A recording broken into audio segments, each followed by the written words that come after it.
Outstanding. Thank you, colleagues. Welcome to the House Economic Matters Committee hearings. We have 13 bills today, but they're Senate bills, so I'm sure they'll be brief. We have the first bill. Since I see a senator, I'll call a senator. Senator Augustine, is that you? Outstanding. Please come forward. Says here you have 3 people? Mr. Chair, I'm not exactly, they may be people who have signed up. I'm really here just to represent the bill. They might not like your bill. You're right. That's right. That's right. They may not. Senator, we'll start with you if you'd like to go ahead on your time, sir. Okay. Thank you, Chair Wilson, Vice Chair Crosby, and members of the committee. Senator Malcolm Augustine here on behalf of Senate Bill 104. Members of the committee, last year, this committee and the entire legislature passed Senate Bill 926, including through this committee. That was vetoed by Governor Hogan. I brought this bill back. That was Senator Patterson's bill. I brought this bill back on his behalf because I thought that this was a very good bill. There was a portion of Senate Bill 926 which had directed workforce development dollars that Governor Hogan mentioned in his letter. We have removed that from this language, so that is gone from Senate Bill 104.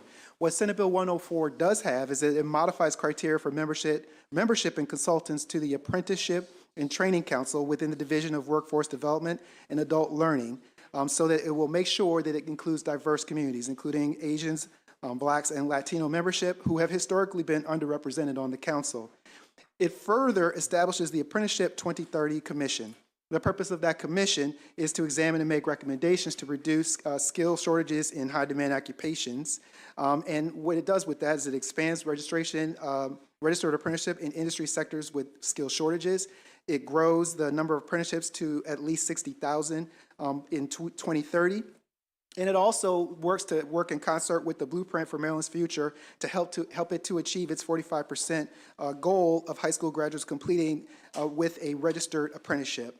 In short, we already have a vision for apprenticeship for our state, but now we need a plan, and that's what this entity is set to do. The other thing that you need with this, of course, is you also need money. And so money is also an important element in these things, and there already actually is money that's been set aside for this mission. There are already $25 million in a special purpose fund to help the state to achieve these goals, and that was put into last year's, and that's something that is available, in addition to approximately $50 million in flexible ARPA dollars that are also already available. So the purpose of the commission is to make sure that the comprehensive group of stakeholders that we've put together in this bill who have an interest in meeting our apprenticeship goals are brought together to provide those recommendations in a clear direction by December 1st of 2023. And as such, this is an emergency bill. And so I ask for a favorable report on Senate Bill 104.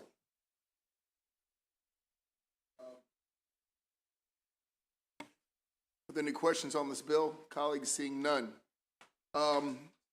This bill passed last year, correct, Senator? Yes. Passed both houses, correct? Yes, sir. Standing. And what was the one change you made this year? The change is that we removed, there was language that had some dedicated workforce development dollars that were in there. We removed those dedicated workforce dollars, and we updated the membership of the commission itself. And we also did add to the list of minority groups that we wanted to make sure were included. We included Asians because they were not included last year. We thought it was appropriate to make sure that they were included along with Blacks and Latinos. All right, and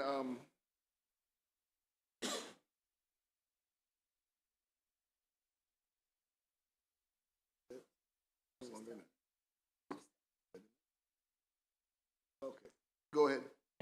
Because I'm late. Was this the Crossville Senator Rosapep? Oh, no, it's not Crossville Rosapep. You were the one who put it in? Yeah, Senator Rosapep did have a similar piece of legislation. I worked with Senator Rosapep to make sure to put all of the discussion into this being the vehicle that would incorporate the conversations that were had with Senator Rosapep as well on apprenticeships. Okay. Right, you can guess really. Oh, I'm sorry. I believe his was more specific to Prince George's County, correct? Yes. This one is not. This is a Okay, statewide. Statewide. That's correct. I was just commenting on the Asian amendment, so. Yes. Delegate Valderrama. Okay, I believe there are no other questions. Thank you, Senator. We have 2 individuals favorable with amendments, Grant Schmolzer and Kevin O'Keefe.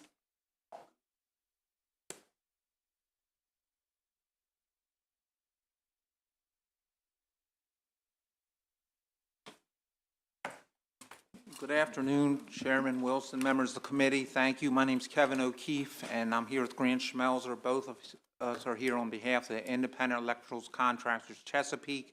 And our issue is simple. We have a proposed amendment that would be on page 4, line 5, and we would add a number 12 to add 2 members to the Apprenticeship Commission 2030. And what Grant will do is talk in detail about what IEC Chesapeake does in terms of apprenticeship electricians and why he thinks it's important that his organization and our organizations like it have a seat at the table. Good afternoon, Chairman, committee members. My name is Grant Schmelzer. I'm the CEO of the Independent Electrical Contractors Chesapeake Chapter. We are located in Laurel, Maryland. I'm a Montgomery County resident. In full disclosure, I also sit on the Maryland Apprenticeship and Training Council and have underneath the last 4 governors. I also chair the Youth Apprenticeship Advisory Council and have underneath the last 2 governors. I'm not testifying on behalf of either one of those committees, but on behalf of the independent electrical contractors. As Kevin mentioned, we are in favor of this bill. However, we are seeking an amendment which would call for designated representation of what we term group non-joint programs, which represent the merit shop industry. When you look at the over 12,000 registered apprentices in the state of Maryland, my organization has over 1,000 apprentices. Other organizations which you've received written testimony from, the Carroll County Electrical Contractors, the Heating and Air Conditioning, Cooling Contractors, Associated Builders and Contractors, all 4 chapters, and Hartford County Electrical Contractors. In total, these 7 organizations have over 2,500 electrical apprentices. This legislation, while it doesn't exclude, it does not include guaranteed representation from the merit shop industry, and that is what we are seeking here today. You spoken with the bill sponsor about this amendment? Yes, sir. And, Well, no, actually, we did not. We started, and that's on us. We started with the original bill. This portion was in Senator Rosa Pep's bills, and this was folded into that. right, So- okay. You talking about last year's bill? No, he had another bill Okay. and they folded his bill into this bill. Well, I would recommend discussing it with the bill sponsor. Okay. Are there any questions, colleagues? Seeing none, that concludes this bill hearing. Thank you. I will give Chairman Smith a pass. Does Chairman Smith have representation here today? You can approach, please.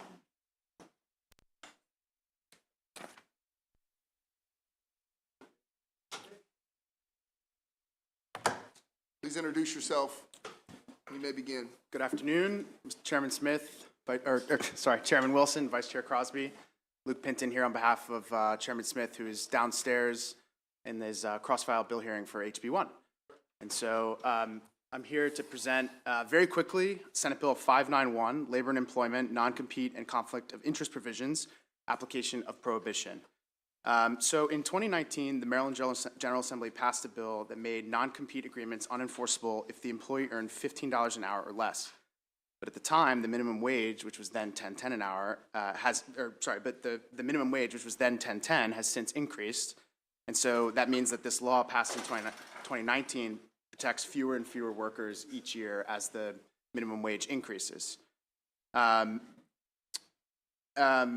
So what this bill does is it essentially it links the statute that already exists prohibiting non-compete clauses for minimum wage workers to 150% of the minimum wage, so that as the minimum wage increases over time, whenever that shall be, that this statute still protects minimum wage workers and those who make slightly above in the same manner that the General Assembly passed in 2019. And so with that, I would ask for a favorable committee report, and we'll happily answer any questions.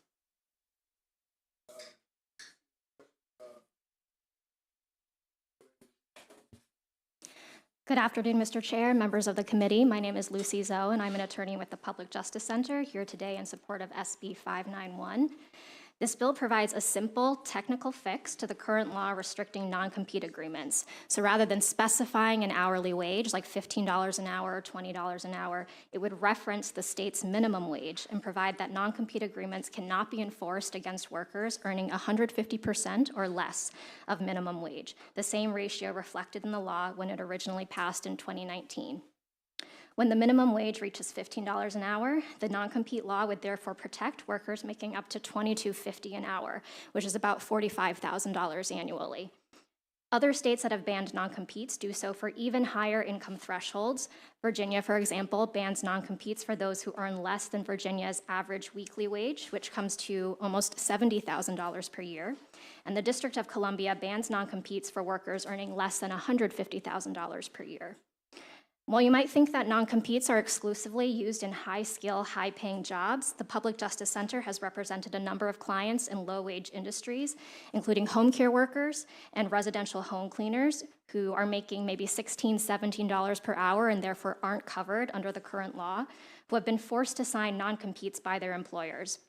These non-competes make it difficult, if not impossible, for these workers to change jobs because of the geographical restrictions of their non-competes. And these workers can get trapped in bad jobs, even if they could be earning more somewhere else, or if the employer is otherwise abusive in some way. So in short, this bill preserves the legislature's intent in passing the original law. There was good reason to pass it in 2019, and there are good reasons today to update the law to protect our most vulnerable workers. And with that, we ask for a favorable report. Thank you.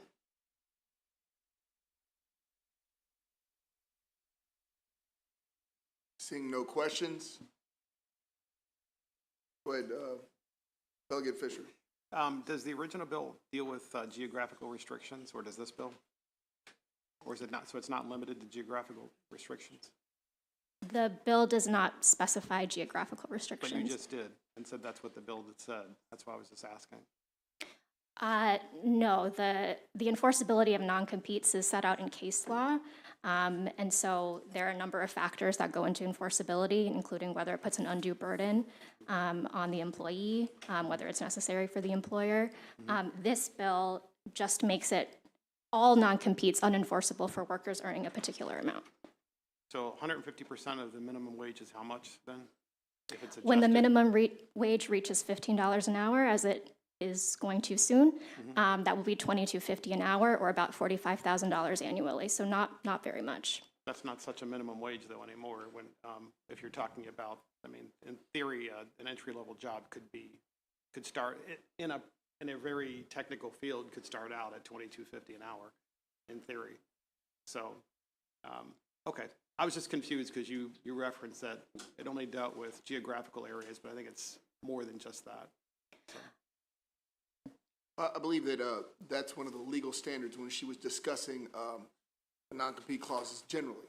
Geographic areas, one of the things that the courts would take into account, not specifically if we passed a bill with such specificity, obviously geographic would not be an issue. Correct. Thank you, Mr. Chair. It's seeing no other questions. That concludes this hearing. Thank you very much. Thank you, Mr. Chairman. I hope everybody has had some coffee. The next bill is Senator Kramer, House Bill 838.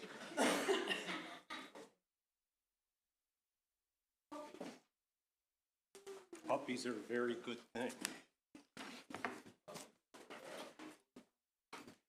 Well, good afternoon, Mr. Chair, Mr. Vice Chair, members of the Economic Matters Committee. My digs for a number of years. I realize it's not quite the same since I left. Got much better and quieter. And sadly, with the light behind the committee chair, I really can't get a good read on the chair's face. So if he's trying to send me signals and be subtle about it, I'm not going to see them. Some would call it a halo, sir. Colleagues, Ben Kramer here to introduce Senate Bill 838. This one is fairly straightforward and simple, colleagues. The fact of the matter is that wage theft is a huge problem for not just the employee who's losing out, but quite frankly, for our workers' compensation, our unemployment insurance. Everybody loses out through wage theft and misclassification. The bill before you, as amended, would simply provide that the Commissioner of Labor refer on a showing of a complaint alleging a violation that the individual be referred to the comptroller's office for further investigation. That is the extent of the bill. The goal here is to help incentivize those who would misclassify or not pay prevailing wages to do so. And it just gives a different perspective so that it's not just the Department of Labor looking into these issues. The comptroller's office would be able to do so also. Colleagues, there is a small technical amendment that has been provided to the committee that came from the comptroller's office, just something they said would help them be able to do what the bill asks. So with that, Mr. Chair, I would ask for a favorable report. Be happy to answer any questions. Sure, there are no questions. The next colleagues, seeing none, thank you for this hearing. I don't believe there are any other witnesses. We can move on to your next bill, Senator. Senate Bill 496. Thank you, Mr. Chair. Mr. Chair, I've got a couple of people here as part of a panel. Would it be appropriate for them to come up now? Thank you. They are coming up as we speak, Mr. Chair. Did you want to be behind that? No, thank you. I didn't think so. Need to be seen fully. We'll just hear your voice. All right, good afternoon again, Mr. Chair, Mr. Vice Chair, members of the committee. Ben Kramer here, introducing Senate Bill 496. Colleagues, this is a very important bill for our small business owners, our mom and pop business owners.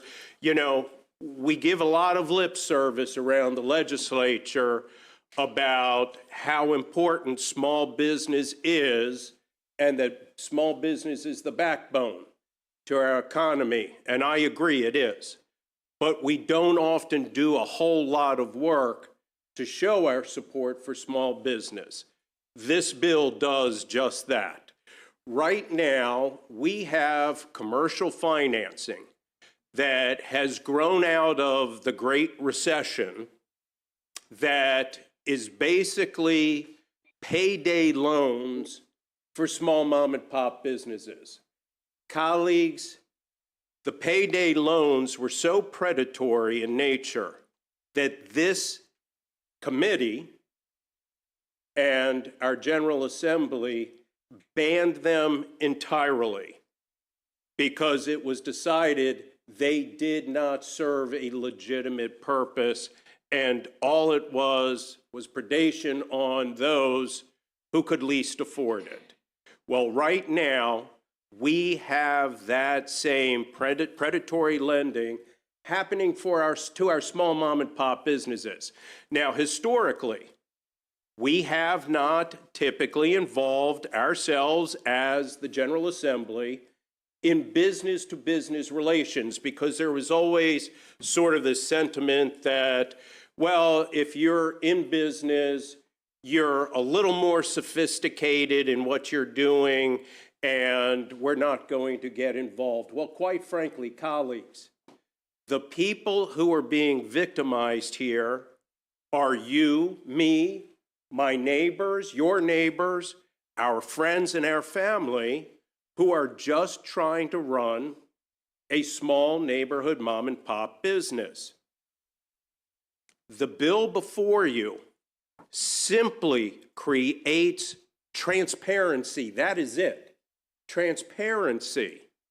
That is the extent of the bill, because what has been happening is these commercial financing businesses have been doing a great job of hiding what the actual annual percentage rate is that these small mom and pop businesses pay on the loans that are made to them. They don't know. And this industry has done that intentionally. And they do not hesitate to step in when the small business owner can't keep up making those payments because of high interest rates.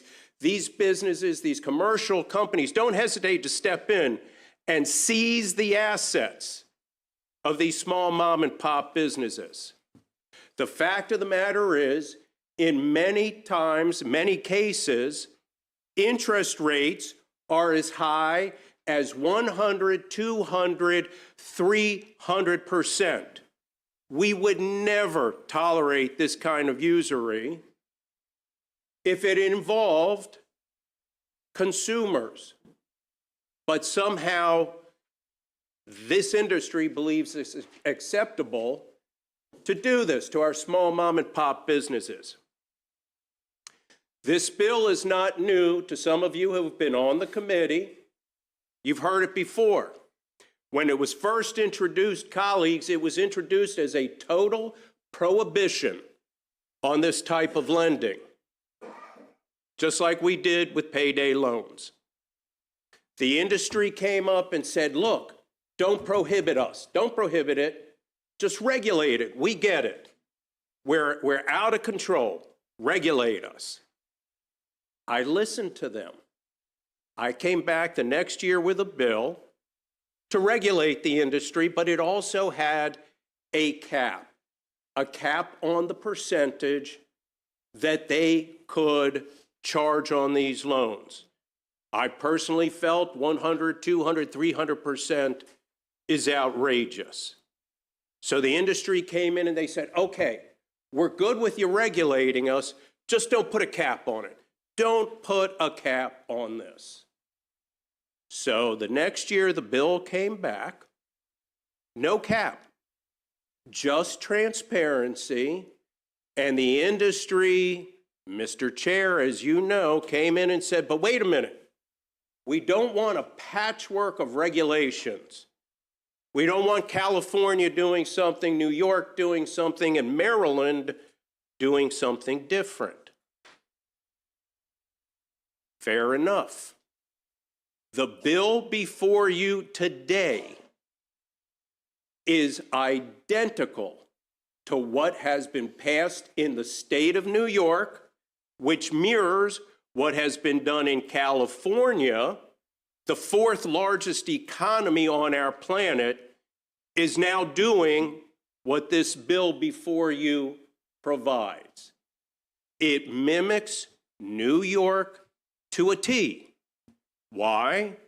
Because the industry said no patchwork. We don't want to have to do one thing in one state, something else in a different state. So now the bill does just that. But trust me, the industry is going to come up behind me and they're going to come up with new excuses, new reasons not to provide transparency. You know what the bill before you does? Let me share with you quickly what they are required to do. They are simply required to provide an estimate of the annual percentage rate.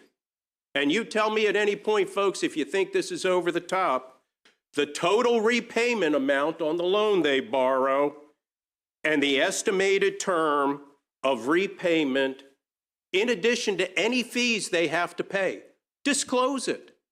That is the extent of this bill that absolutely mirrors what they now will have to do starting this fall in the state of New York, what they already have to do now in California, is simply let these small mom and pop businesses know, here's the fees, here's your interest rate, here's the repayment terms. That's what all legitimate lenders do. That's what we require in law of our banks, of our credit unions. The problem is this industry popped up like mushrooms and nobody was controlling what they were doing, and they've been getting away with it for years. Colleagues, I would ask that when you hear the opposition come up and tell you they cannot come up with an annual percentage rate,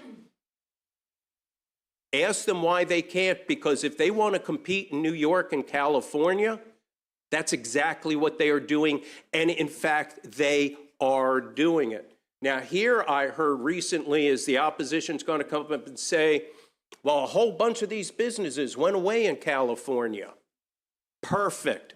That's the whole idea. Get rid of the bad actors and let the ones who are doing it legitimately thrive, and they are. Half this industry is supporting the bill. The good actors are out there saying, Kramer came to us, he listened, he has the bill now as we asked, and we support it. The bad actors are going to come up and tell you, we can't do this, no, it's impossible, we're not going to be able to comply. Well, if they want to do business in California, if they want to do business in New York, they'll do the exact same thing that we ask in this bill in Maryland. It's only about transparency, nothing more, colleagues. This is the year. I would ask that we please pass the bill. Finally, there is an amendment, Mr. Chair, at the very end of the bill. That was a consequence of Caterpillar Company, the ones that make construction equipment, farm equipment. They said that they are going to be taken out of New York's law, and because this bill is 100% in line with New York, I added an amendment. And if they're telling the truth and they come out of New York's law, this bill provides that they'll come out of Maryland's law. If they're not telling the truth and they're not going to come out of New York's law, they'll stay in New York and they'll stay in Maryland. So with that, Mr. Chair, thank you very much. Thank you for your economy of words, Senator. As always, it was a production. This is the year, Mr. Chair. You had me in the beginning, but I guess the longer we went, the more, yeah. So, a few questions. How many other states do this besides New York and California? There are multiple states that are either passing laws or have passed laws. So could I ask the question a Yes. different way? How many other states are doing this besides New York and California now? Maybe Ms. Locklear would know. I can't tell you every state. Thank you. I think obviously we've heard this before. This is basically about, the whole issue really stems on APR disclosure, correct? Correct. And now, could you explain to my colleagues how this is different? Because you discussed this very similar to a bank loan. This is nothing like a bank loan in the repayment scheme, correct? Correct. So could you please explain to my colleagues how this is different than a typical bank loan where there is a predictable repayment methodology? Yes, so there are a variety of different... In under 5 minutes, if you could. There's a variety. You opened the door, Mr. Chair. I know, that's why I try to step back in. There are a variety of ways in which these loans can be made. Some of them are predicated upon the total sales the company may have, and what will happen is the small business owner signs over all of the receipts that they are receiving to the lender. So when they receive, for instance, somebody comes in and purchases their product, it gets scanned into the credit card scanner, and it goes straight to the lender's bank, not to the business owner. So there are a variety of ways that these loans are made, but in the bill, as is done in New York and California, there are two very specific formulas by which the lenders can provide the estimated annual percentage rate. And it is very much spelled out in the bill, and they have two different methods, the historical method as well as an opt-in method, and the formula is all spelled out, and it's being done in the identical fashion in California and New York.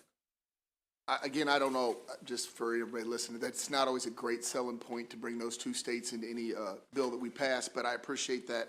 I guess my point was, it seems like the way that these loans are structured, unless you're just saying that you would rather make that structure of loan illegal, because it almost sounds like that's what you'd rather do, is say that not predicating these loans on the amount of products sold, i.e. that would allow them to fluctuate. Why not just say you don't want these kind of loans and just go ahead and have these loans be where they can only do a specific payment per month? Because it sounds like that's your big issue, because I know the contrary is going to be is that, well, we can't estimate because we don't know what the sale is going to be that month to month. And that's always been the counter to this, to your bill, is the difficult in predicting the APR and the monthly rate, because it depends on how much product is moved. So why not just say that you don't like this type of loan and like this type of loan to be itself illegal? Well, and Mr. Chair, as I stated at the inception of this hearing, the bill did come in originally as a prohibition. But the industry said, don't do it, regulate us. The bill before you is exactly that, and I understand your reference to California and New York, except those are two of the largest economies in this country. And if this industry wants to participate in those huge economies, this bill, per their desire, no patchwork. Well, the two largest economies, short of Texas, are California and New York. So this bill mimics what they have done, so there's no patchwork. And if they're going to compete in those states, then Maryland is a place where they too can honor what they're required to do if they want to compete there. And my point is, and I understand, they'll come up and try to obfuscate, they'll try to create confusion that they can't do this. They're doing it right now in California. Are you saying that those type of loans are still being offered with a predictable APR in California and New York, or are they just still operating in those states? It provides, the bill and what was required in there is an estimated APR. I understand and that. that's what they're doing, yes. And they are using the same loan structure of, by how much product is moving, able to predict in those states. Yes, we mimic exactly the formulas as they are laid out in those two states.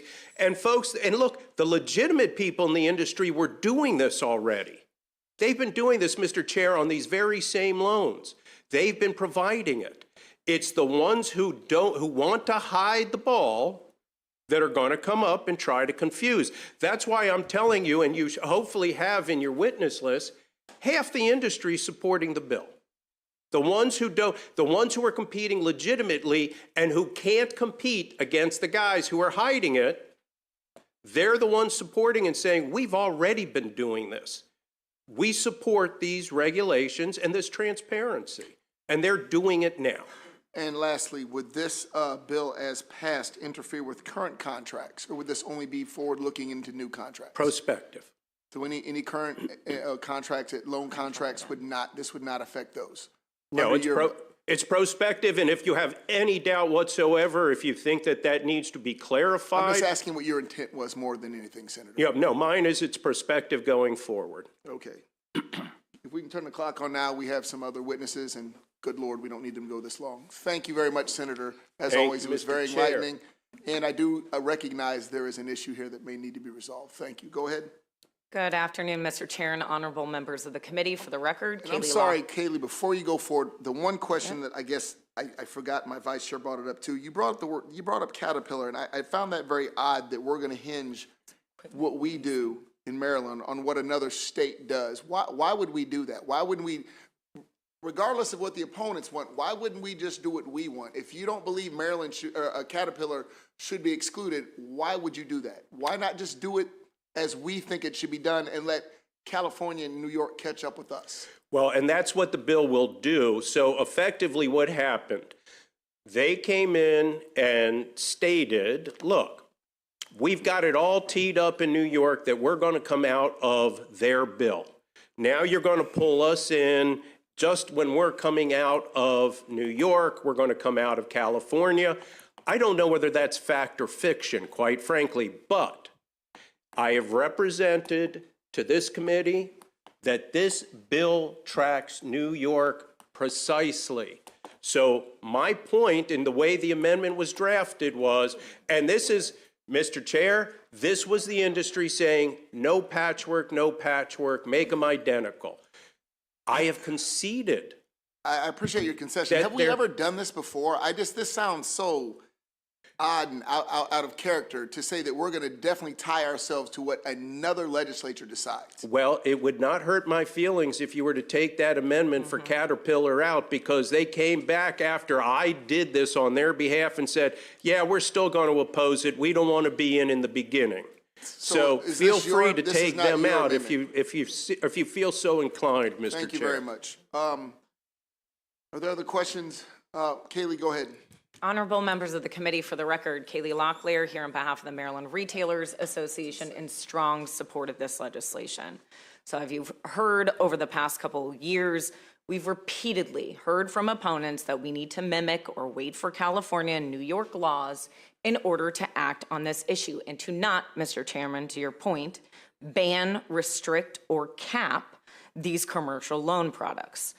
That's the day that's here, and that is the bill that's before you. And I think what's important to understand is the remaining lenders who will stand behind us in opposition are intentionally doing so and doing anything and everything that they can in order to not disclose their estimated rates, because it makes it very hard for businesses to understand the amount of interest that they are going to end up paying. But because California and New York have now moved laws and they still operate there in these states, there is no valid argument to block the basic transparency that is outlined in this law. And if I may, I'm going to scratch the rest of what I was going to say, because getting to this APR issue is really interesting to me.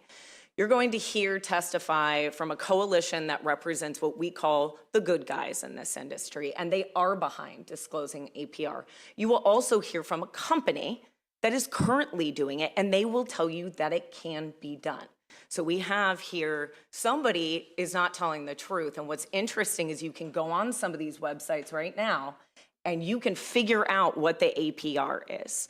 The argument that a company and its business model has no idea what they're going to make, whether they have investors involved or not, and it's going to go, let's say we have millions of dollars at stake. We're not really sure how much these loans are going to make. Let's give it a go and see what happens. Is anybody familiar with a business model that works that way? And the answer is no. They know what they're going to make. They make the largest amount of money they possibly can from small businesses, and it's time that small businesses have an opportunity to compare these rates. So again, we urge a favorable report, and I'm glad to answer any questions. Thank you very much. Go ahead, Dr. No. That's you.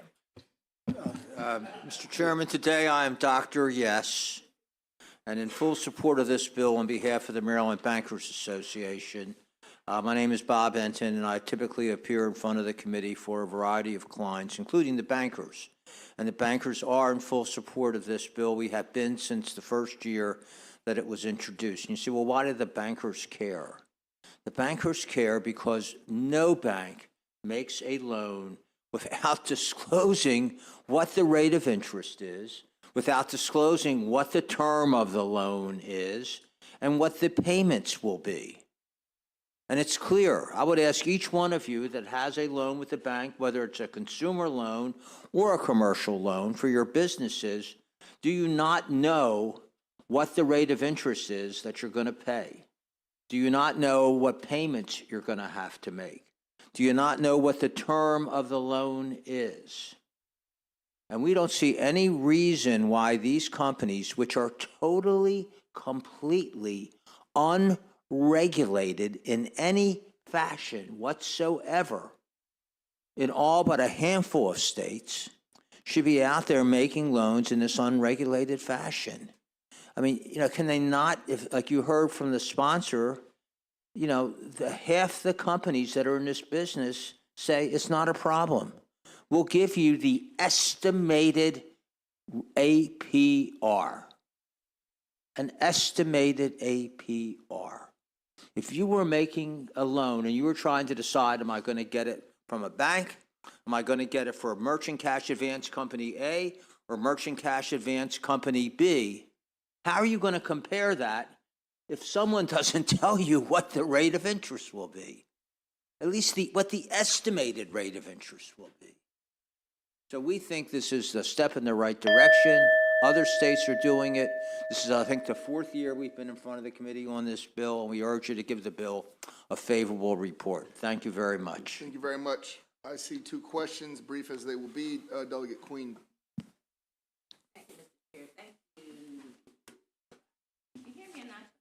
Okay. Thank you, Mr. Chair. Thank you for your testimony, Ms. Intent. So if I'm looking at this, you're not in this bill. It has a section that says Section 12.1102. This subsection doesn't apply to banks and so forth. So you're not even in this bill. That's true. In the states that have adopted it, the banks are not making these loans, but in case someone would argue they would, the banks have been exempted. That's correct. Okay, so the banks are exempted from this, so you're not part of this. The sponsor called these payday loans for businesses, right? I heard him say that, yes. Would you characterize them as such? You know, my own opinion is that if you know, what we believe and what you'll hear from the testimony from others, and your sponsor and Ms. Locklear are more familiar with it than I am, but I would think that if you estimate what the APR is, the rate of interest is going to be, and it's 100% or 200%, that sounds a lot like a payday loan to me. Right, it's a payday loan. So, and banks don't get involved in payday loans. No, I mean, Of course, you know, because you don't do that. That's you're a Right. reputable place. But the reason we have payday loans is why? Banks aren't servicing certain people. no, So why haven't you all serviced these businesses? Why do we have do a service. payday loan product for businesses? we go What is out of our way. what is the problem with banks not servicing these businesses? We go out of our way to make small business loans, and I'm happy to furnish you with data about the small business loans that we make and the steps that banks You take. wouldn't have this product if you were doing it. You wouldn't have this product if you were doing it. And you're exempt from this, and you don't That's have not this true. product. With all due respect, Delegate Queen, you have this product because there are companies out there that are making these transactions that are totally, completely unregulated under the laws of almost every state. And as long as they can do that, they're going to continue to make these loans. So And we if should you're a take- constituent, how can they compare the loan that they might get from this company, from that company, from I that agree. credit I union, from agree. that You bank need without to getting an regulate this, APR? but I would hope my constituent could go to the Bank of America and get this loan. I would hope my constituent can go to PNC and get this loan. I believe they could. I don't think they can. I think I'd be happy That's to why share- we have this product. I would be happy to share that data, but I think the last thing you want to do is have your constituents paying an APR that could be 200%. And if I just may add. Nope. I'm sorry, guys. Okay. We got to get through this. I believe the good delegate made a We're good not point. banning the product. We understand. I think we all understand that. That's a point I brought up. I think the good delegate's point was that there's a need for it. That's the problem is the need being filled. I think we have Delegate Adams. Sorry if I'm skipping you guys out of order. Thank you, Chair. So, I mean, I like banks, and Bob, I do business with banks all the time. Normally, banks want collateral. They want to look at a financial statement, certainly how long I've been in business. Do I have a cash flow or a revenue stream to prove out the business model? And my understanding, and we've had this bill, you're right, a number of years, I've generally brought up the idea that there are seasonal businesses that can't show revenue stream. You might have new businesses that can't get in front of a traditional bank and get a loan. And so if they're going to expand, if they're a small, like truly a small family business and they want to expand, this may be the only revenue source for which they could get quick financing. So my question is, if you're a bank that's making lending decisions, as you should, especially in this economy, right? High lending standards where you're proving out the revenue, you're proving out collateral. Why do you not see a place for and I assume these are not collateralized loans, but they're also loans that are outside of the normal bounds of business. But these are two private businesses. These are business-to-business loans. And the question, Bob, is why not? And understanding that when they make that lending decision, that they do know what they're borrowing and they do know what the payment schedule looks like. I would say this, Delegate Adams, that the bill before you does not in any way, shape, or form ban these loans. What the bill before you simply says is estimate for the applicant or for the borrower what the rate of interest will be. And you're going to hear, from the, from proponents for the bill, Well, that answers that's my- not a problem. Right, so that answers my question, and I just really am thinking it through the lens of banks in 2023. And I will tell you, as a business person that can get in front of a bank, it takes time. And you have to have lending standards. I got to show performance and everything. I guess the other question I have is the Office of the Commissioner of Financial Regulation, should this bill pass, they don't currently regulate commercial or business-to-business transactions. Is that correct? Correct. Okay, so this would be the first time the state of Maryland has entered into and engaged in a business-to-business arrangement like this. If I could say, sir, that, yeah, I think that's correct, but I think we're in somewhat of a unique situation in that I'm not aware of anybody who borrows money that doesn't need to know what the rate of interest is they're going to pay. Thank you, Chair. Thank you, Mr. Chair, and thank you, Delegate Adams. You made a lot of the points and questions that I had. I guess my only last final very quick question is, for small businesses that need unique tools to grow, would this not really be a dampening to giving those options? Because, you know, everything is a risk. You know, you go into business, it's a risk. And going into these transactions, that's a calculated risk, would it not be? Well, I would just say this, Delegate, that once again, the bill doesn't ban these loans, okay? Exactly. All the bill does is say, here's how you can compare different products and different lenders, and you can make an educated decision on what's best for your business. Now, you know, this is called a merchant cash advance loan. And, you know, banks and other lenders will take a lien on your accounts receivable, for instance. You know, security for the loan. They'll take a lien on your inventory.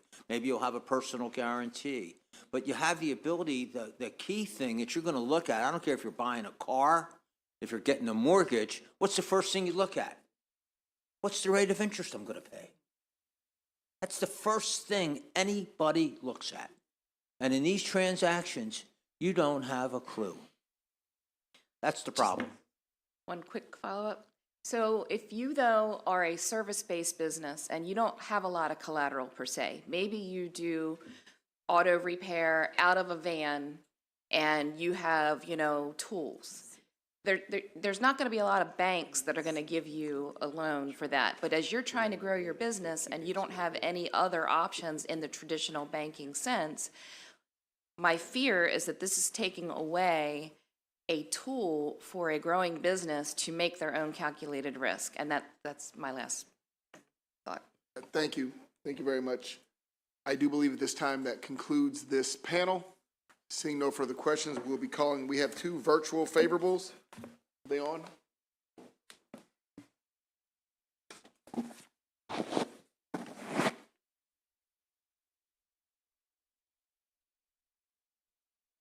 We'll start with Ms. Arisha Sarkasha, or Sarkash, excuse me. Thank you, Mr. Chair and members of the committee. My name is Awesta Sarkash. I'm the Public Policy Director for Small Business Majority, a national small business organization that empowers America's diverse entrepreneurs. I also serve on the executive committee of the Responsible Business Lending Coalition, and we are strong supporters of this bill, SB 496, and we urge you to pass it. There are really few protections for small business owners. in terms of commercial financing. And so when small businesses search for capital, essentially they're looking at different types of products that don't have a consistent apples to apples comparison. So like when you all search for a personal credit card, I'm assuming you guys care about the interest rate because you don't want to pay 36%, 40%, 350%. Small businesses can't make those types of choices. Now, there are online lenders who do offer products because they abide by the borrower's bill of rights. They disclose APR. There are good guys who make those small dollar loans to address sort of the issues of discrimination that sometimes banks have in terms of not, sharing capital with small business owners who are BIPOC, women, and so on. But there are a lot of lenders, online lenders, who don't do that.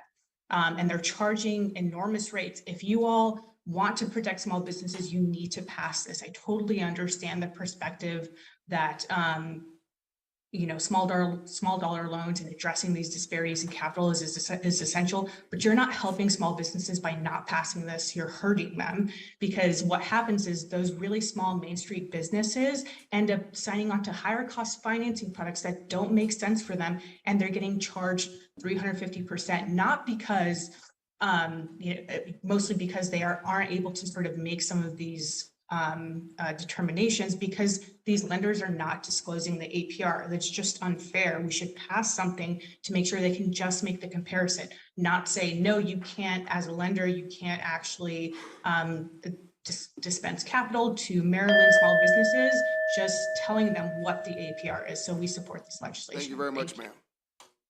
Seeing no questions, we'll move on to the next virtual witness, which is Joshua Miller. Go ahead, members sir. of the Good boy. Whenever you're ready, sir. Hello, members of the Economic Matters Committee. I am pleased to join you to support SB 496 regarding commercial financing transactions. My name is Joshua Miller, and I'm the Vice President of Research and Policy at Axion Opportunity Fund, a leading nonprofit CDFI lender providing free coaching, technical assistance, and capital to underserved entrepreneurs nationwide. To date, we have deployed nearly $800 million in capital to almost 25,000 entrepreneurs, and 90% of our clients are women, people of color, or people with low to moderate incomes. So we are one of those lenders providing access to capital to underinvested communities. And we are expanding our access to capital to small businesses right here in Maryland. We have deployed over $2 million to over 100 entrepreneurs in the state, with the majority of that capital, again, going to Black-owned, women-owned small businesses. As a founding member of the Responsible Business Lending Coalition, we support SB 496, which would extend the truth in lending protections to those small businesses we serve daily. This bill ensures that small business owners are told the truth about how much it will cost them to access financing by requiring lenders to disclose the annual percentage rate. As a small business lender, we provide all the disclosures that are required in this bill. Currently, Black small-owned businesses are being targeted by these non-bank lenders with misleading concepts such as simple interest rate and factor rate, which misleads the borrower into believing it's the APR. For example, we found that a 1.1 factor rate is really hiding a 70% APR. We conducted a research report on our borrowers who had come to us after being deceived into one of these products, and found that the type of financing that they was receiving averaged a 94% APR, reaching as high as 350%. This is unacceptable. It's unjust, as these products are designed to take advantage of these very communities that they purport they're supposed to be helping. And so I encourage you to support SB 496 to ensure that these small businesses are protected from these unscrupulous small lenders, these commercial financing practices. Thank you. Thank you very much. Seeing no questions, I believe there's one more virtual in favor, and that is John Robinson.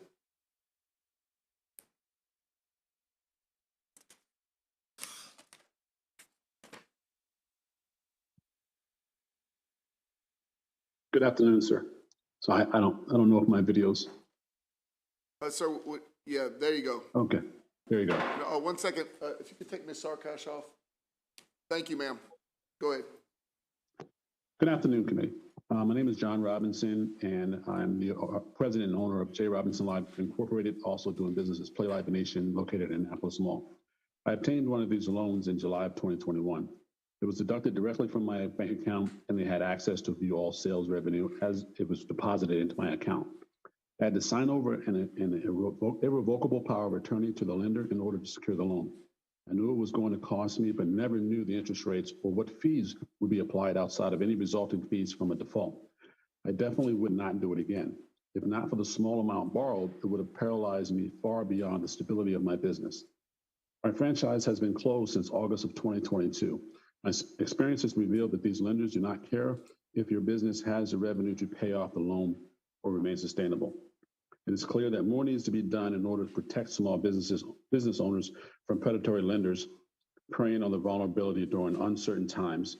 It is our responsibility as a society to ensure that those who contribute so much to our economy receive the support they need when they need it most. And for calculated risk, I would say that in order for us to calculate the risk that we're taking on as business owners, we have to know all the figures. And in my particular situation, I didn't know all the figures. It was taken out on a daily basis, Monday through Friday.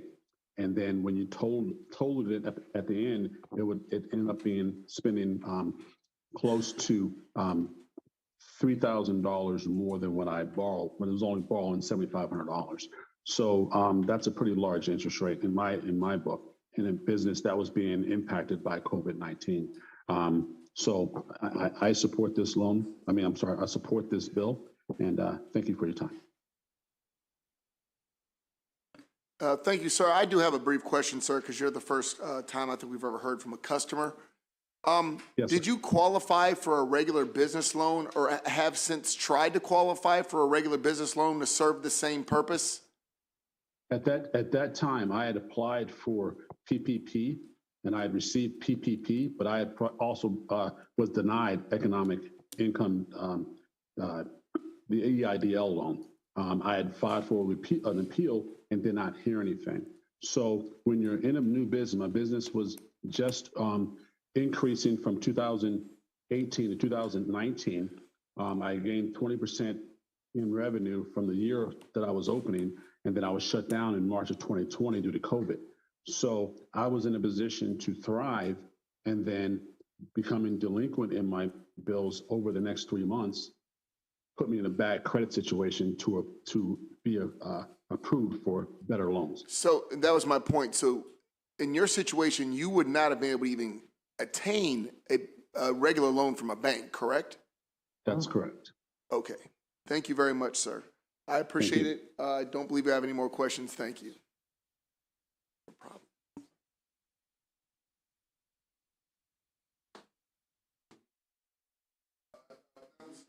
Apologize. I think we're done with the favorables. We'll move on to the unfavorables. Patrick Siegfried, Catherine Fisher, Caitlin McDonough, Frank Boston,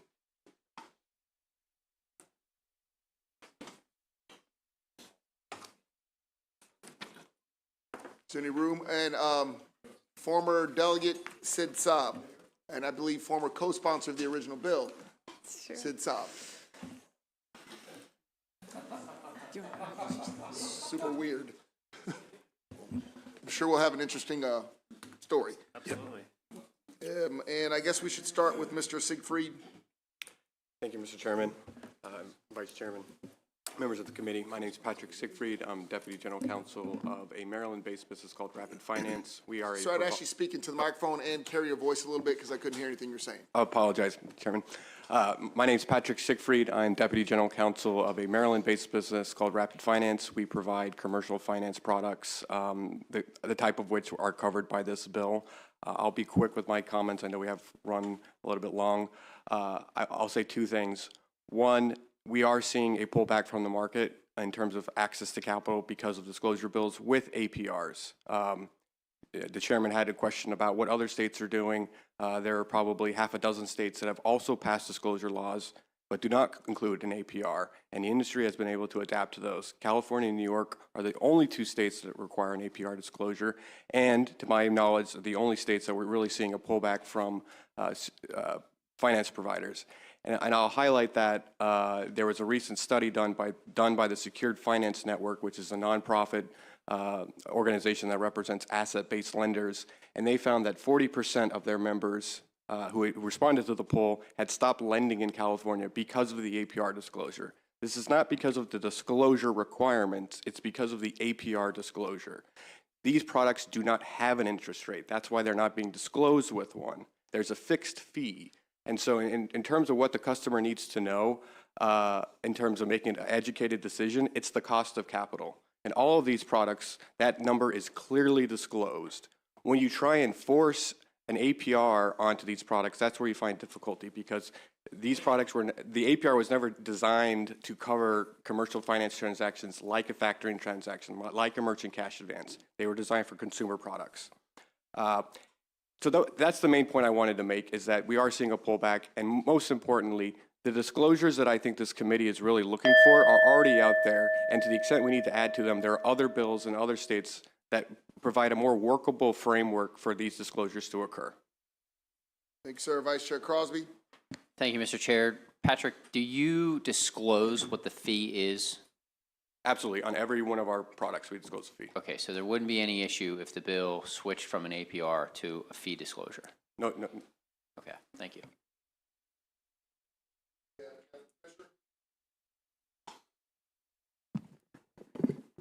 Thank you. Chair Wilson, Vice Chair Crosby, and members of the committee, my name is Catherine Fisher. I'm a partner with the Maryland-based law firm Hudson Cook. We're located in Hanover, Maryland, and I represent the Revenue-Based Finance Coalition. The Revenue-Based Finance Coalition is a nonprofit group of responsible providers of capital to small and medium-sized businesses. I won't repeat what Mr. Siegfried said about the difficulties with calculating APR. I would like to point out that as you know, there are 2 states that require an estimated APR disclosure, and actually the California law states that the APR disclosure sunsets at the end of this year.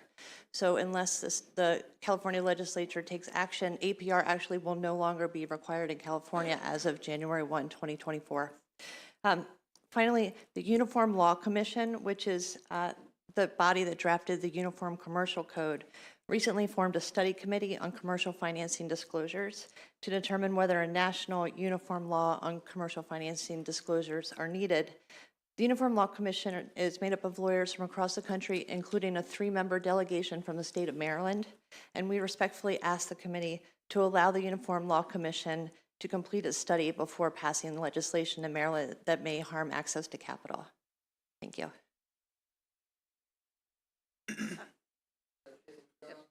Good afternoon, Mr. Chair and members of the committee. Caitlin McDonough on behalf of Rapid Finance.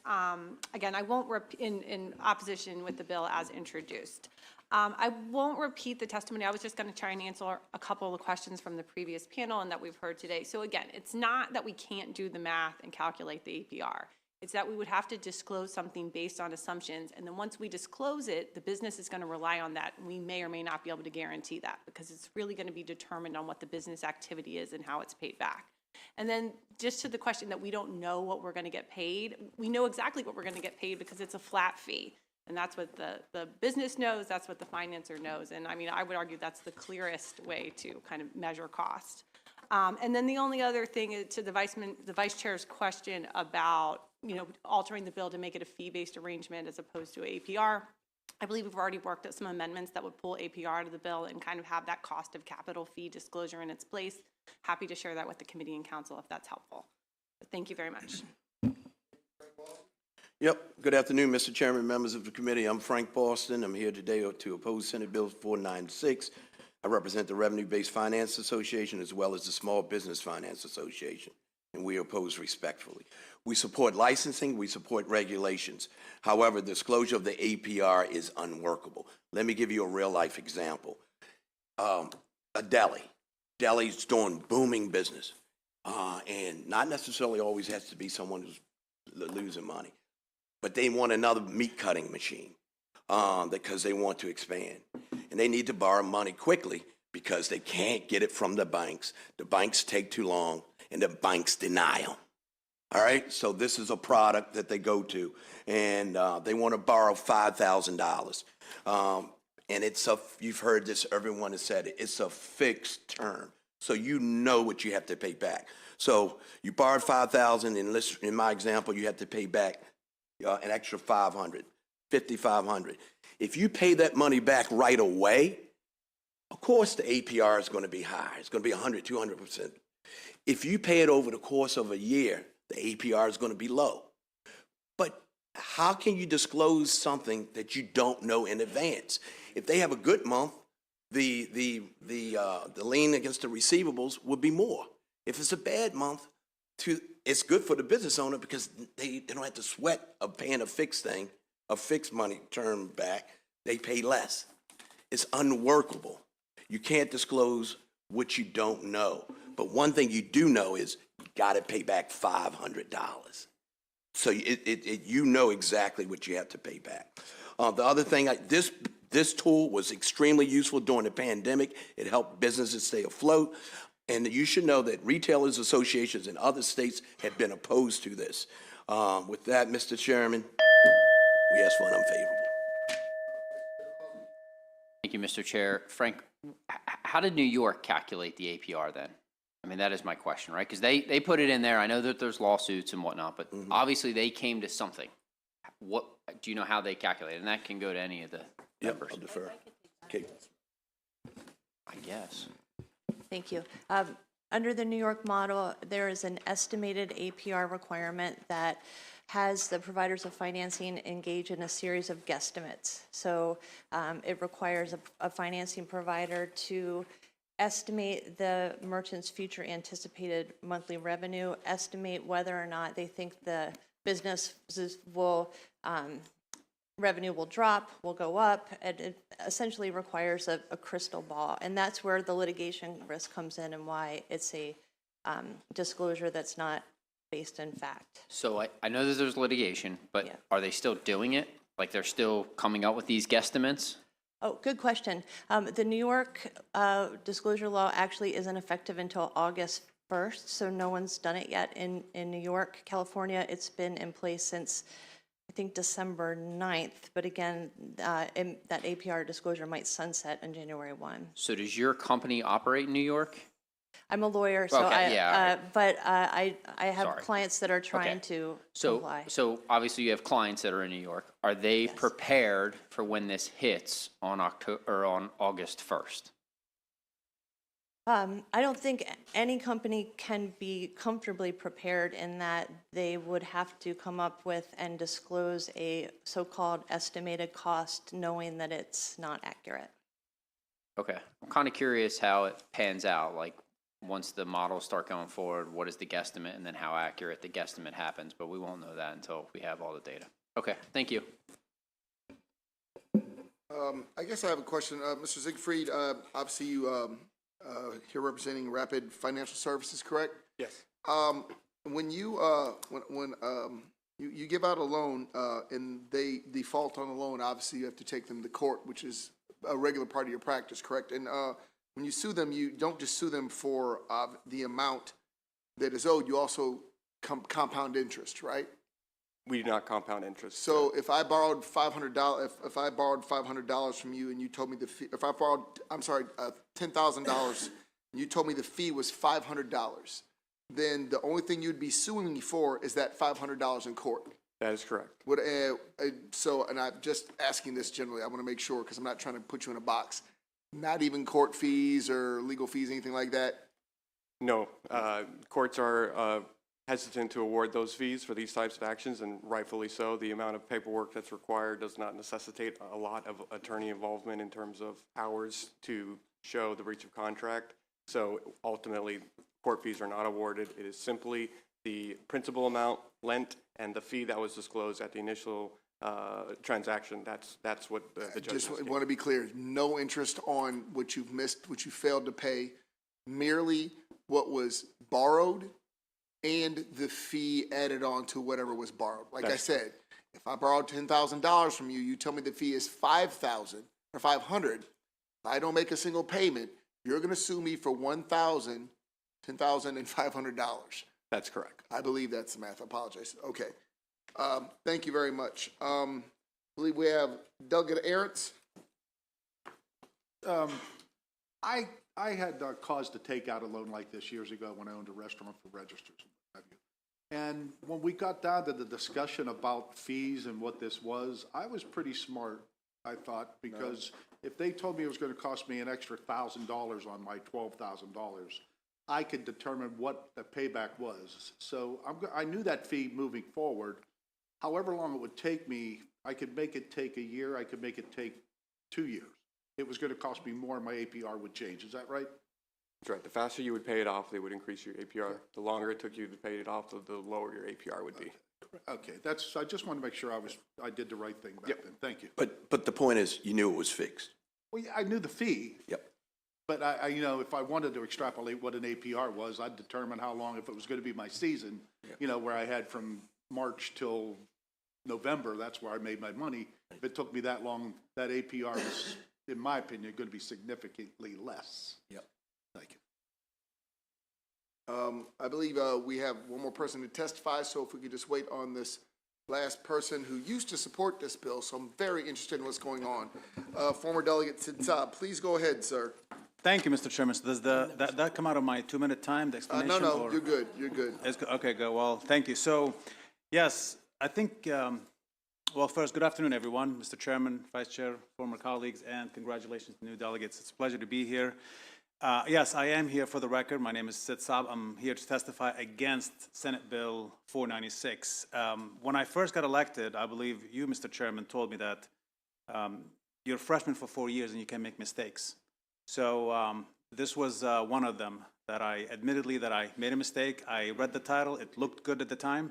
But when I dug deeper into it, I realized that actually it's something I did not like at all.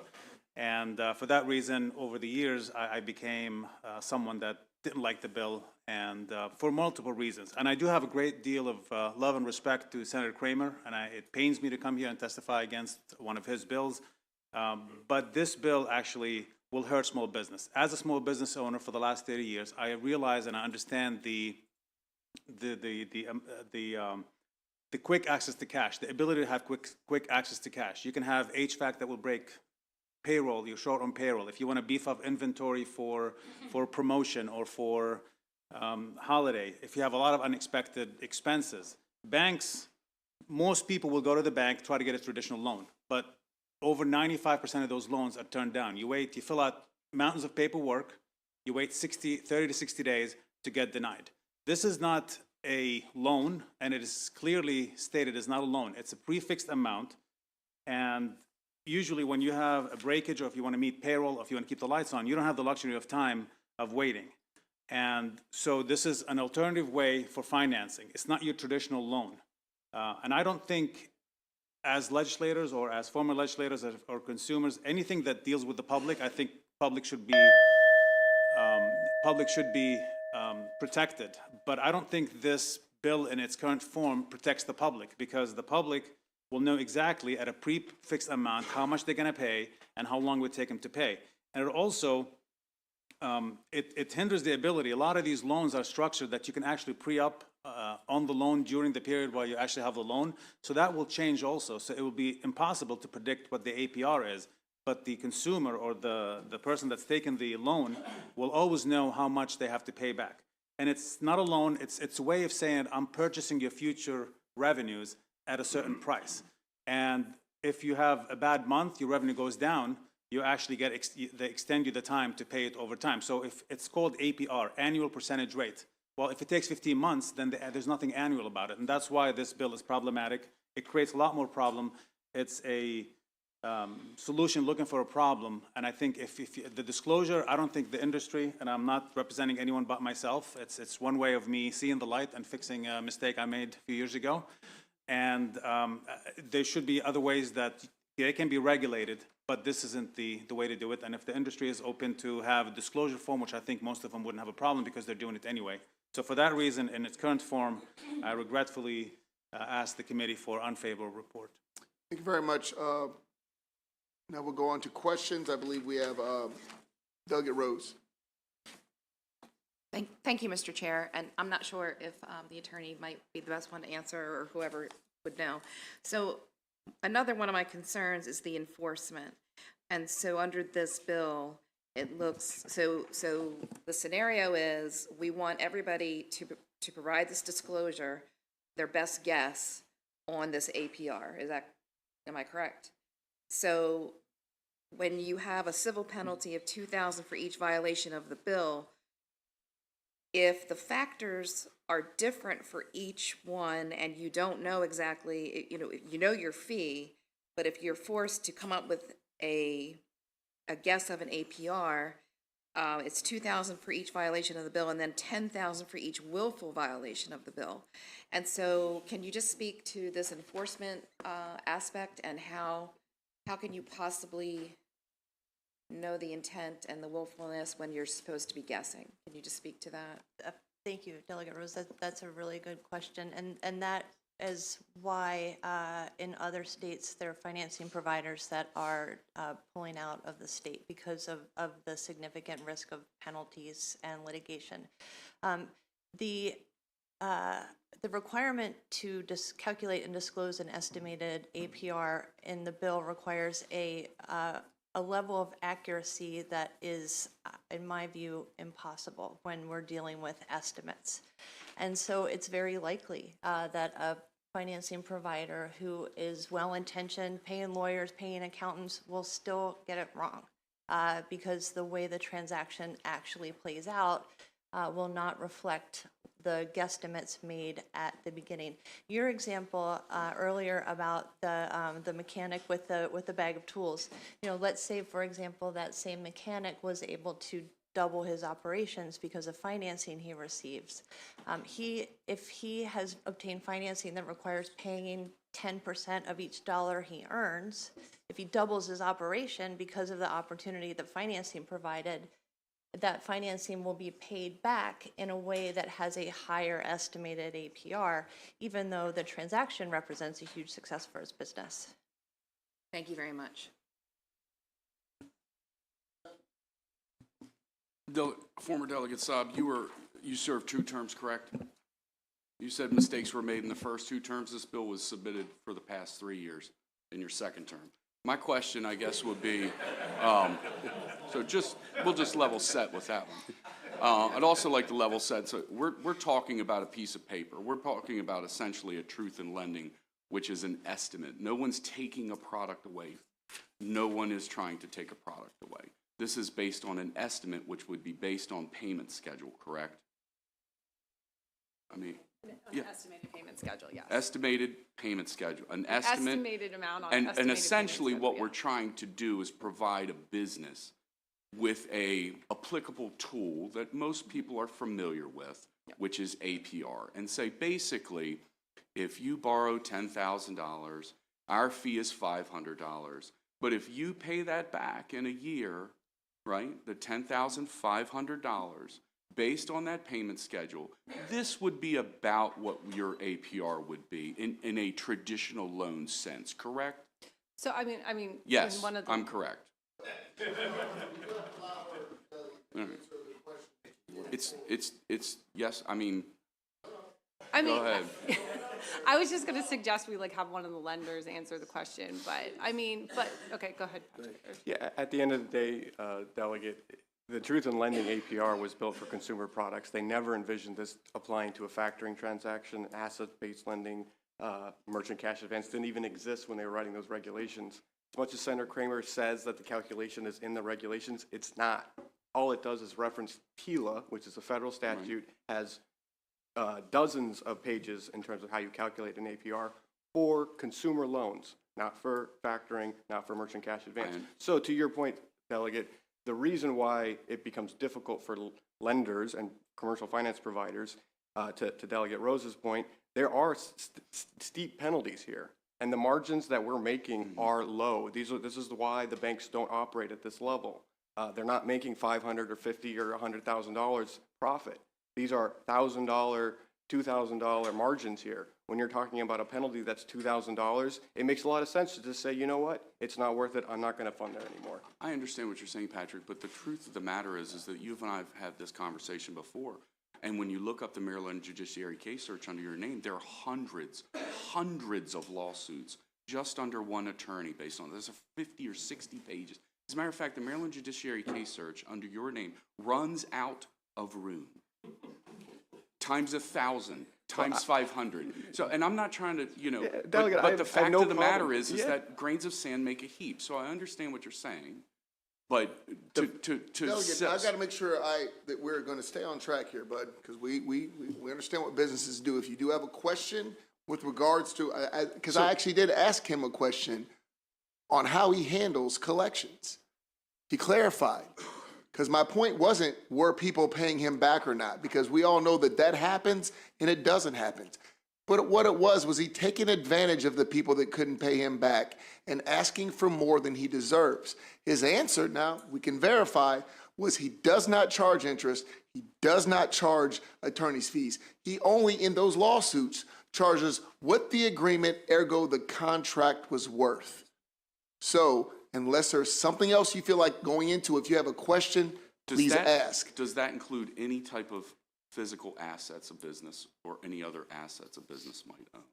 Are you able to hold a judgment against any other type of asset? If the business has assets, yes, it would attach. Okay, However, so most of these outside- businesses okay. do not have assets, which is why they seek this capital from us. Okay, At so- the end of the day, Delegate, I would make You this. answered the question, bud. Yep. We're not gonna keep going back and forth. Any more questions? Thank you. We good? Outstanding. Mr. Chairman, can I just respond to? Nope. I'm sorry? I believe all the questions have been poised and all the Oh, answers no, have I been just want to given. respond to his comment that he made, that actually, it was his bill, and I actually Oh, you blindly. supported his bill? It was his original bill, And yes. that's what you supported? This was originally your bill, Seth? Yes. So, but then when I, Okay. read it, I just didn't want to throw him under the bus initially, so. Oh, we all know. We've been here long enough to know, Sid. We got it. No, just playing, Sid. Colleagues, are there any more questions? Not statements or aspersions. Outstanding. I believe this panel is complete. Thank you guys very much for your time and patience.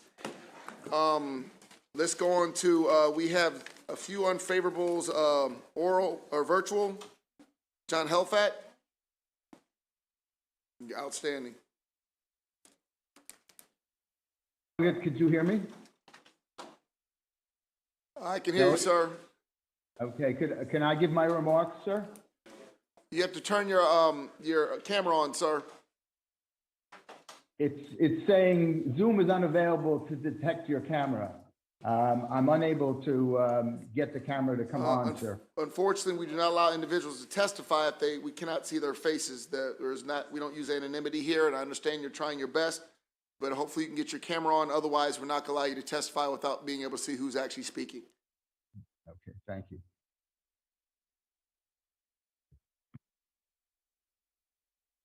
All right. Well, I'm not able to get it to work, Representative.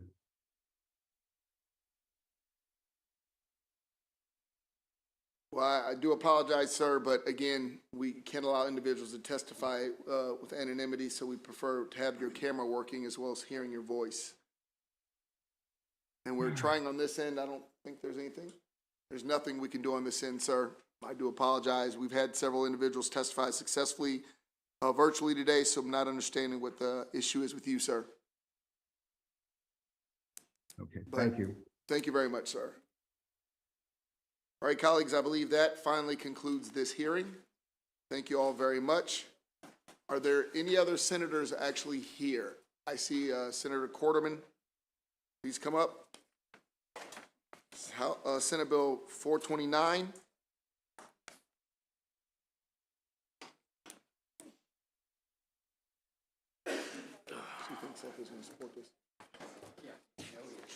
You can go ahead, Senator.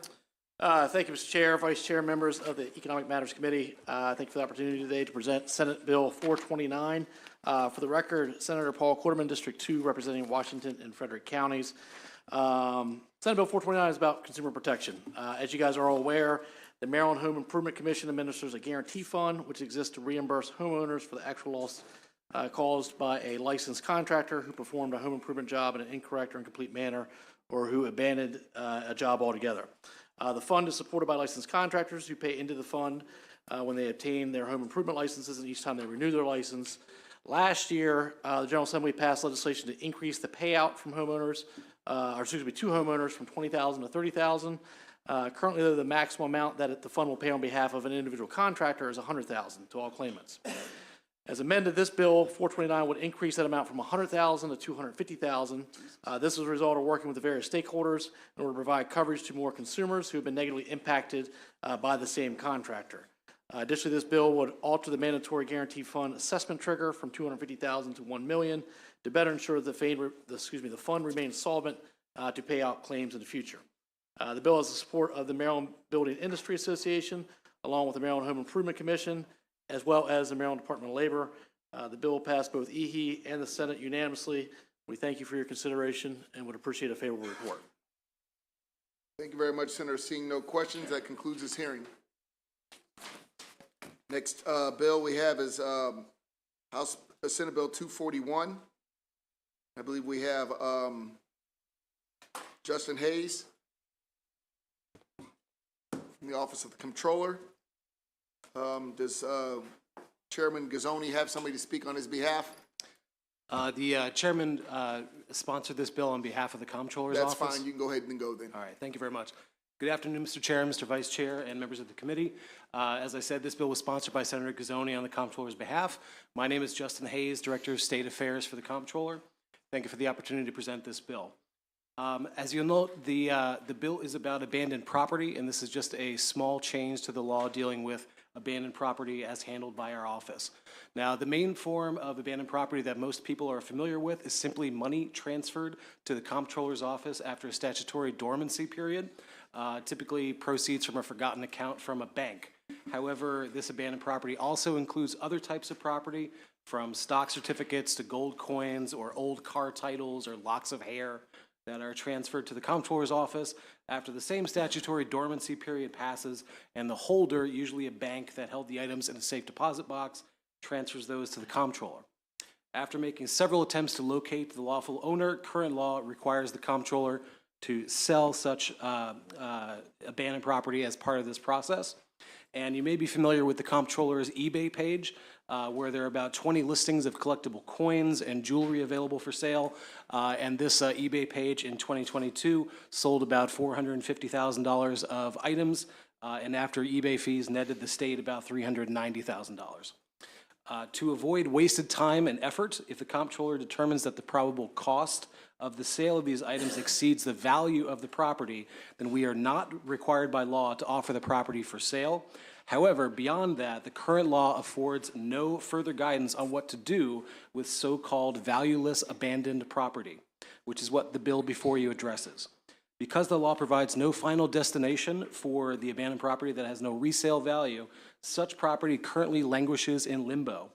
The Comptroller's office in Baltimore has several truckloads of abandoned property in its basement, and as the office prepares to relocate, the matter has become especially timely. So this bill permits the Comptroller to destroy or otherwise dispose of any property that has no commercial monetary value, and the bill increases the efficiency, clarity, and finality of this important state function, and we would urge a favorable report. Thank you very much. Ma'am, were you signed up to testify? My name is Krista Sermon. I'm the Deputy Director of the Legal Division of the Comptroller's Office. I'm here to answer any technical questions. Outstanding. Seeing no questions, I believe that concludes this hearing. Thank you guys very much for your testimony. Next, we have Andrew Fulginetti with a plethora of bills. We'll start with Senate Bill 713.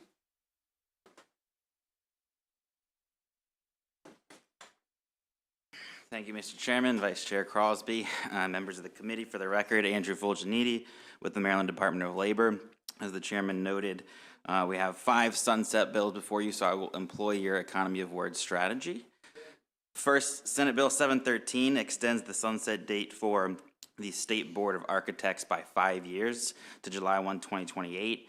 The bill was amended in the Senate to reduce that sunset from 10 to 5 years. We do ask the committee to support this change and provide a favorable report of SB 713. Keep going, all right. Again, Andrew Fulgeniti with the Department of Labor. Before you is Senate Bill 714. This bill extends the sunset date for the State Board of Certified Interior Designers by 10 years to July 1, 2034. We ask the committee for a favorable report. Again, Andrew Fulgeniti of Department of Labor. Before you, Senate Bill 715. This extends the sunset date for the State Board of Foresters by 10 years to July 1, 2035, and we ask the committee for a favorable report. Almost done. Senate Bill 716. This extends the sunset date for the State Board of Examiners of Landscape Architects by 10 years to July 1, 2034, and we ask the committee for a favorable report. And last but not least, Senate Bill 717 extends the sunset date for the State Board of Stationary Engineers by 10 years to July 1, 2034, and we ask the committee for a favorable report. That ends my testimony. I see no questions on any of your bills. Andrew, thank you very much. That concludes your hearings. Great job. We have now House Bill or Senate Bill 723. Stephen Clampett. Apologize, I think you were accidentally skipped, bud. But my attorney saved us. No problem, Mr. Chair. Good afternoon, Chair Wilson, Vice Chair Crosby. My name is Stephen Clampett, Associate Director at the Maryland State Department of Assessments and Taxation. The State Department of Assessments and Taxation strongly supports Senate Bill 723. This departmental legislative proposal would remove the $1 per page fee for certain copies of business filings when they are electronically returned to the filer. Since September of 2020, approximately 90% of all new business formation filings and 80% of total business filings are submitted online through SSTAT's Maryland Business Express online filing platform. Many of these business filings are submitted online with a request to purchase a certified copy of the filing. Once the business filing is approved for legal sufficiency by SSTAT staff and it is entered into the business filing registry, a PDF of a certified copy of the approved filing is automatically emailed back to the filer. Statute as currently written still requires that SSTAT collect a $1 per page fee for copies of these business filings, even when the copies are returned in this digital format. The $1 per page fee is calculated by counting the number of pages in the PDF. The assumed original intent of the $1 per page fee was to capture the costs associated with copying, printing, and returning a physical copy of the document. Senate Bill 723 removes this fee from online process copy requests to align with the fact that fewer resources are being expended by SSTAT to generate a certified copy of these documents when the request is submitted online. For this reason, SSTAT strongly urges a favorable vote of Senate Bill 723. Seeing no questions, that completes this hearing. Thank you very much, sir. The last hearing of the day, colleague. Last hearing of the day is Senate Bill 719. Annie Sierra and Langdon Farrig.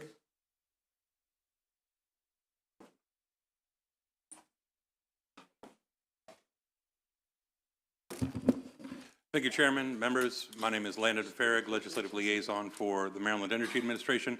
I'll just be brief as possible. In emergency situations, better decisions save lives and they reduce the negative economic impacts of disasters.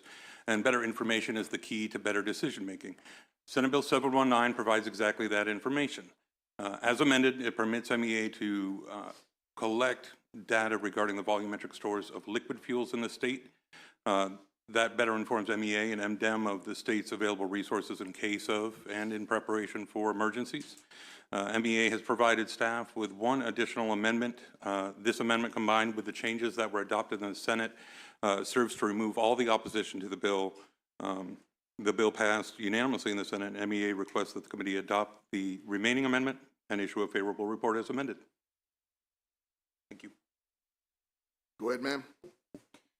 Thank you for having me here today. I'm Anna Sierra. I'm the Chief Legislative Liaison for the Maryland Department of Emergency Management. I know this has been a long afternoon for you all, so I will say me too. We fully support this bill, and we believe that it'll give emergency managers the data that they need before, during, and after emergencies to make appropriate decisions and provide elected officials the information you need to make your decisions. Outstanding. Seeing no further questions, this does conclude this bill hearing. Thank you guys very much for your testimony. And I do believe that concludes all the bill hearings for today. Colleagues, thank you very much, but don't rush off because Public Utilities has a Zoom conference or Zoom hearings voting session here very soon. And other than that, I'll see everybody. Take care. See everybody tonight